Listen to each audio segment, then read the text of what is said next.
Alrighty, yo, what is going on, everybody? It's your boy, Mr. DDG94. You're back with another reaction video. Today, we're going to react to every time the next Kobe Bryant face off against Kobe Bryant.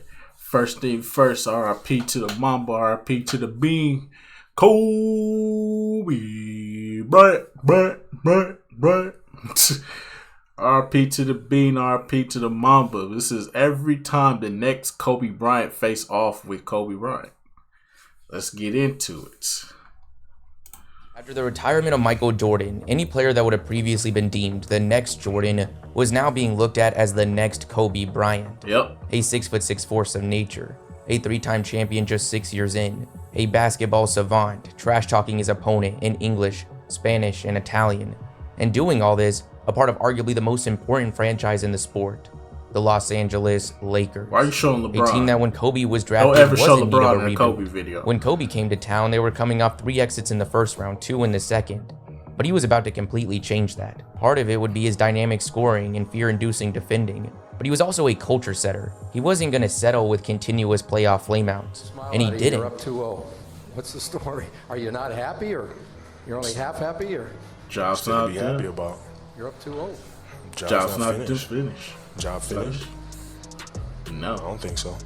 By 2002, he had just wrapped up a Jordan-esque three-peat. He wasn't doing it alone. All 3 of the championships were won right alongside one of the most dominant bigs in league history, Shaquille O'Neal. But that didn't change the fact that this level of early championship success for Kobe already had scouts scrambling to find the next potential franchise-saving two-way phenom, and it really wasn't long before someone came along and was deemed the next Kobe, Dwayne Wade. Yeah, that's the closest Now, you at get the to time it. of Wade's 2003 draft, this comparison did not exist. I would say this is the closest.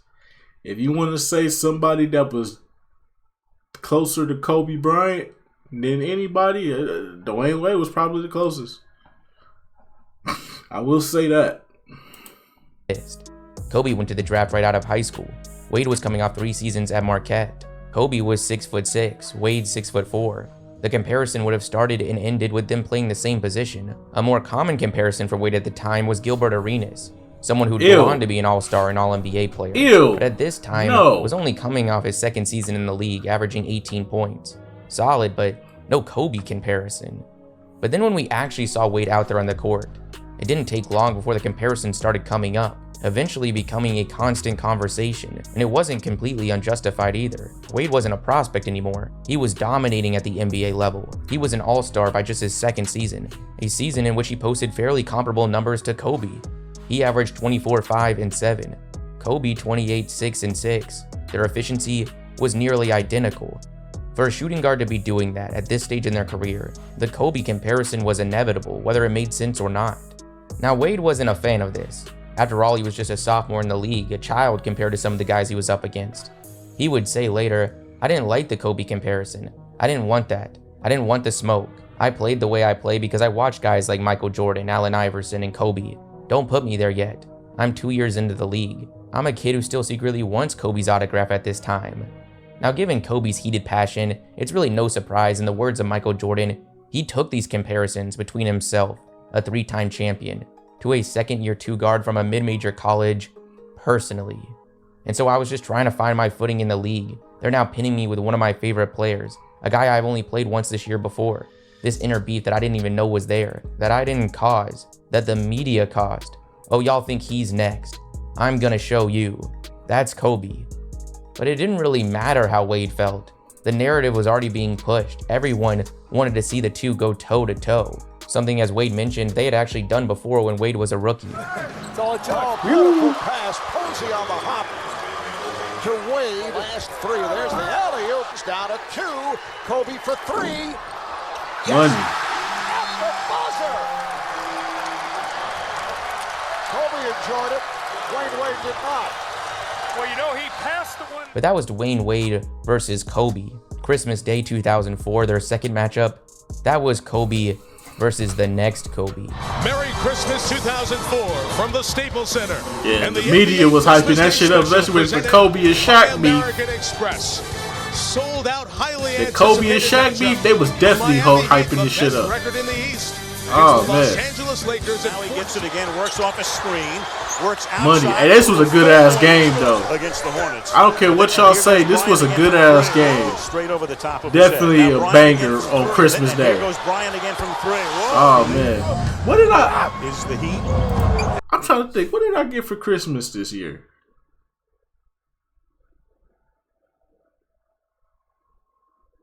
This is 2004 going into 2005. I think around this year. Yeah, I didn't really get that much this year. I think I got NBA Live 2005, 2K5, a Carmelo Anthony. I got a whole Carmelo Anthony outfit. I had the 1.5s, the Melo 1.5s. I had the sweatpants. I had the Denver Nuggets sweatpants and the shorts to go with my Carmelo Anthony jersey. Man, then I had my braids around that time. Ooh, y'all don't understand. I had my braids. I had my braids around that time, so I was out here, bruh. Ooh. Oh, man, I missed them days, bruh. Yeah, this was a light Christmas for me. Oh, yeah, I had San Andreas, too. I got San Andreas for Christmas, too. I got San Andreas, NBA Live, NBA 2K5.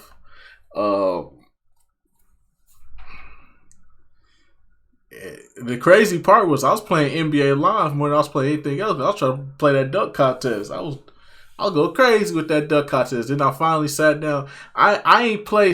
You don't know it's crazy. I didn't even play San Andreas till like 3 days later. I never took it out the plastic or nothing. I just left it on top of my PlayStation. My mom was looking at me like, I bought you that game. You ain't even play it yet. I was like, I'm going to play it. I'm still playing this. I'm having more fun with this. This is what I want to play. 2K5, I don't think. Yeah, that game ain't getting no love. 2K5 ain't getting no love to like, I want to say. 2K5 ain't getting no love till like New Year. So basically when 2005, so I think that's when I opened it. I busted out the plastic, because I had because you gotta think about it. I had NBA Live 2005. I was playing the dunk contest like crazy. Then I had the goddamn San Andreas. I mean, are you really gonna sit up here and play 2K5 around this? No. 2K5 ain't had no dunk contest, so it was like 2K5 was gonna get the least amount of time played, and it still did. I think I played 2K5. I want to say at least like 20 times throughout the whole time I had that game. I still got it. It's in my drawer right here. I still got it, but I never played it like that until I started doing YouTube. The most I played 2K5, really. I remember this game though. Score in the half-court game. Wade hung on the basket. Wade. Jermaine Jones to inbound. Bryant gets doubles. Kobe Bryant. Yeah, Kobe missed the game turned winner. into an overtime thriller, won by Miami 104-102. Kobe would end the night with 42 points, miles ahead of Wade's 29. But the matchup wasn't as one-sided as it seems at first glance. Kobe played 50 minutes that night. Quick reminder, there's only 48 minutes in regulation. He took 30 shots and turned the ball over 9 times. While Wade did post an inefficient 29, he added on 10 assists and got the win. The game really encapsulated a key difference between Bryant and Wade. The former was an alpha scorer. The latter excelled as a playmaker. Wade averaged at least 6.5 assists 6 times throughout his career. Kobe didn't do that once. Bryant averaged over 28 points a game 5 times in his career. Wade only did that once. Sure, the comparison actually continued to grow, hitting its peak a year later when Wade won his first title with Miami, a title like all of Kobe's to that point, won right alongside Shaquille O'Neal, also a win that put him ahead of Kobe's schedule. But from that point on, it became more and more clear the two were just fundamentally different players. Yeah. Wade was carving out his own lane at the position apart from Kobe, so as a result, the comparison just fizzled out. Really, the Kobe comparison as a whole dried up. Maybe the league finally learned its lesson. As good as someone like Wade was, a comparison like Kobe shouldn't be taken lightly. For nearly a decade, we see this lull in the next Kobe surge. Maybe it's over, but just when we thought that might be the case, the comparison, to levels never reached prior or since, gets thrusted on a young kid coming out of Canada. Andrew Wiggins. Oh, yeah. Someone that was no stranger to the spotlight. The NBA had their eyes locked on him by the time he was a sophomore in high school. By the time he was a... Considering the way he playing right now, boy, y'all better shut the fuck up with this one. Boy, y'all better shut the fuck up with this one. Kobe rolling over his grave right now. This goddamn comparison. Shut the fuck up forever, people. Senior, he was deemed the next basketball phenom, the future of the league, the next Kobe Bryant. They shared a similar frame, a similar fluidity and athleticism, a similar play style and an ability to absolutely fill up the highlight reel. To this day, Wiggins has some of the most iconic and viral high school mixes the sport has ever seen. He was flying out of the gym on his way to becoming the first Canadian to win Gatorade National Player of the Year. The hype is starting to get crazy. And while some were torn on whether he was the top recruit in the country or if he was just behind Chicago standout Jabari Parker, this doesn't discredit the player that Wiggins was at the time. As a junior, Parker probably had the edge. He was on the cover of Sports Illustrated. He was winning Gatorade National Player of the Year. But come their senior season, Wiggins had shrunk the gap. In the eyes of many, had become the clear #1 guy. Regardless, this was being looked at as one of the best 1-2 combinations at the top of the high school rankings. And then Jabari Parker flamed out in the NBA. Also, make no mistake, despite the debate in the rankings, had they both been able to go to the draft after graduation, Wiggins would have been the top pick. A top pick in a draft that ended up being extremely disappointing, something that would only fuel the hype for who many thought would be filling in for Kobe's shoes one day. A day that might have to come sooner rather than later, as Kobe just suffered a torn Achilles. His future's up in the air.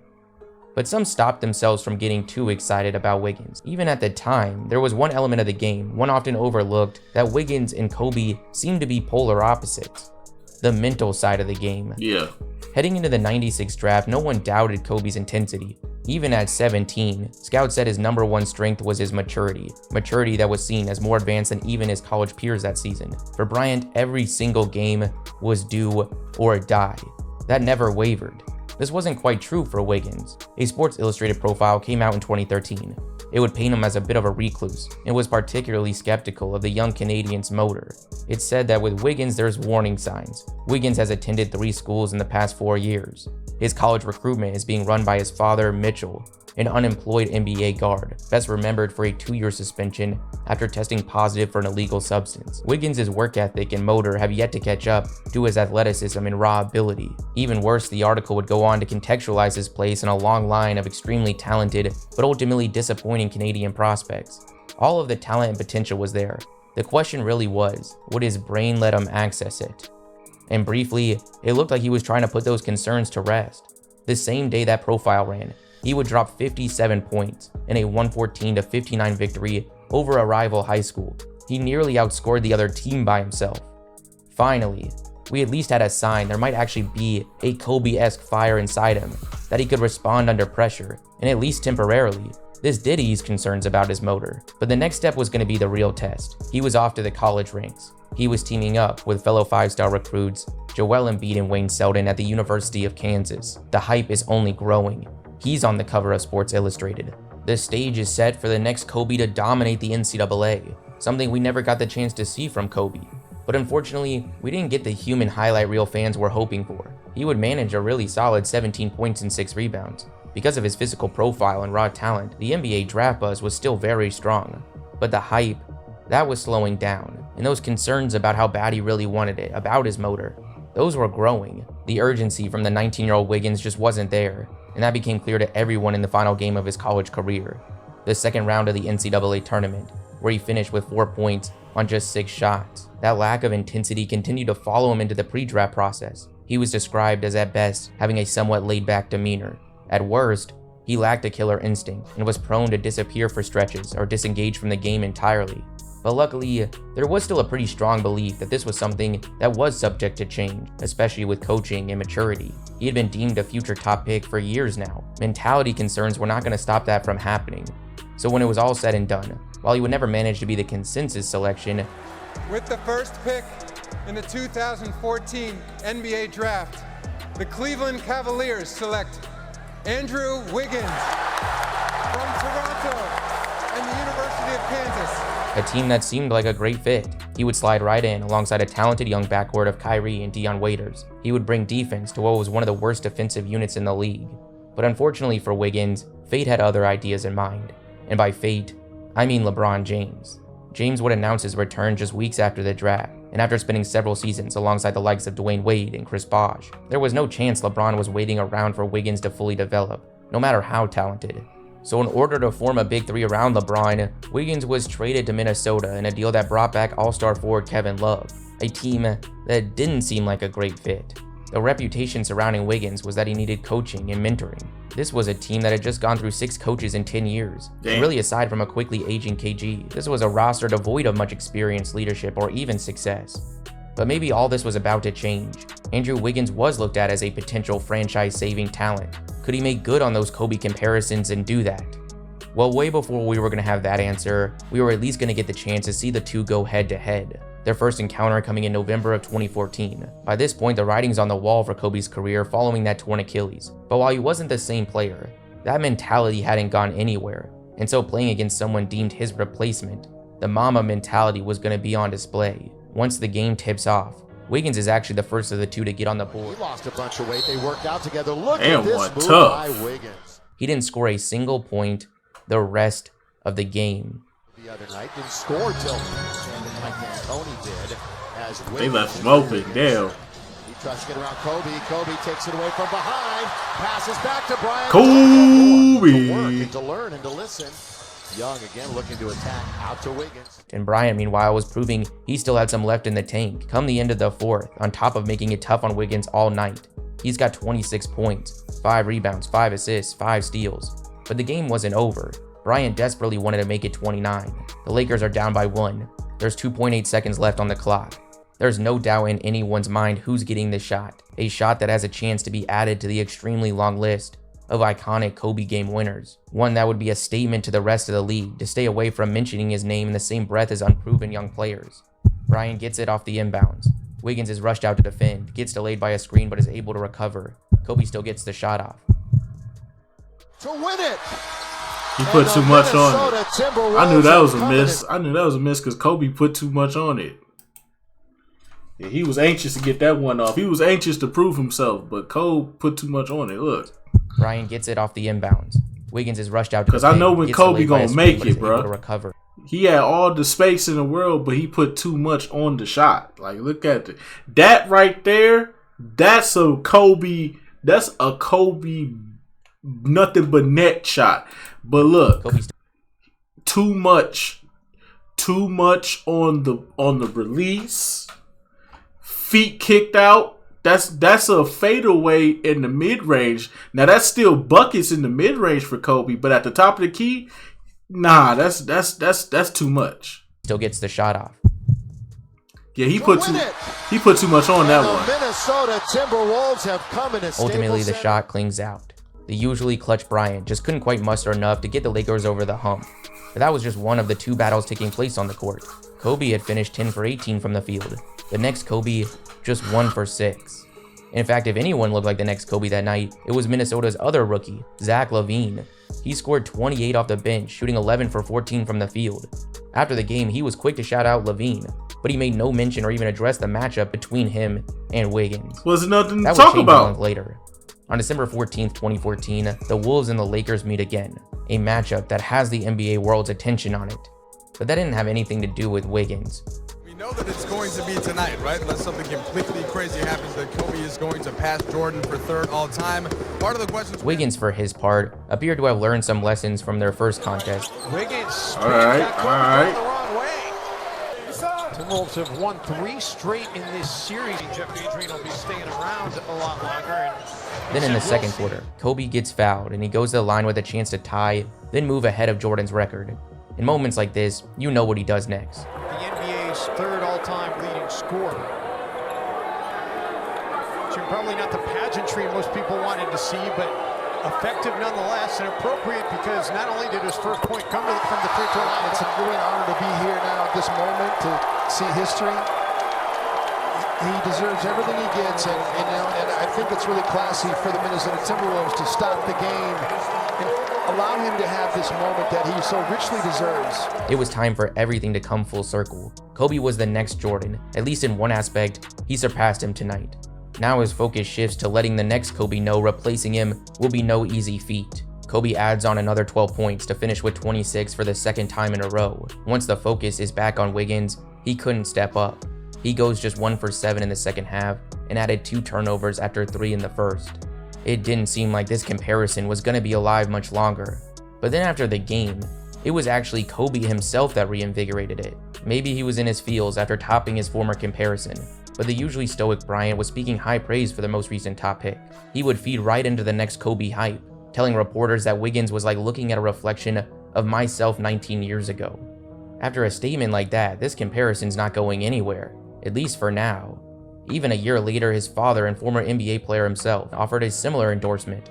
You talk about the size, frame, and those kinds of things. Wiggins has a chance to be special because really I don't see anyone else. He would end up finishing his rookie season averaging 17 points and 5 rebounds en route to a Rookie of the Year award. At this same point in Kobe's career, he was only averaging 8 points a game. Even at the same age, he averaged just 15. Given how much potential waiting to be released there still seemed to be for Wiggins, the chance he made good on this comparison still hadn't been ruled out.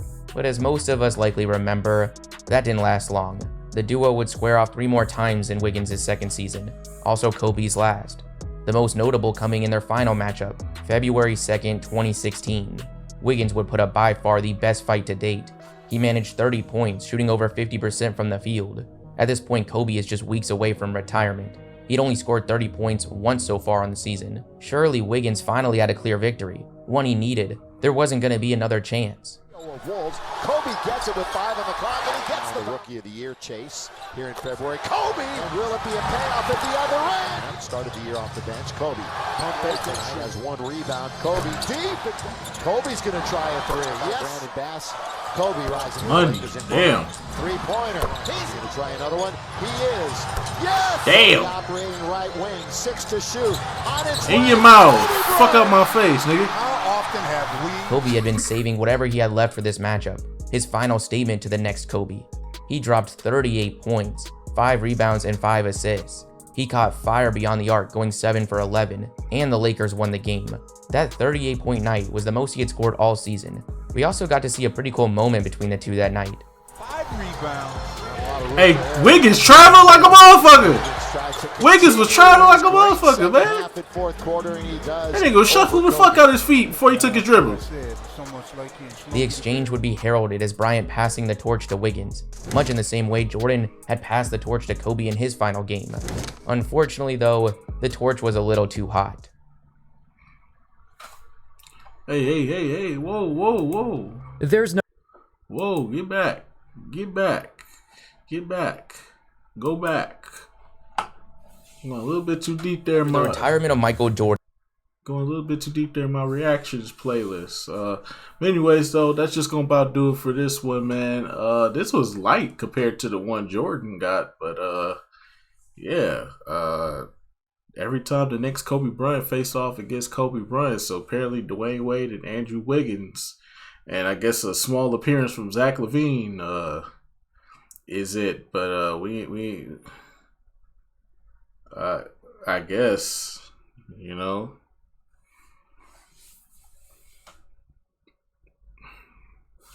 Yeah. Bye.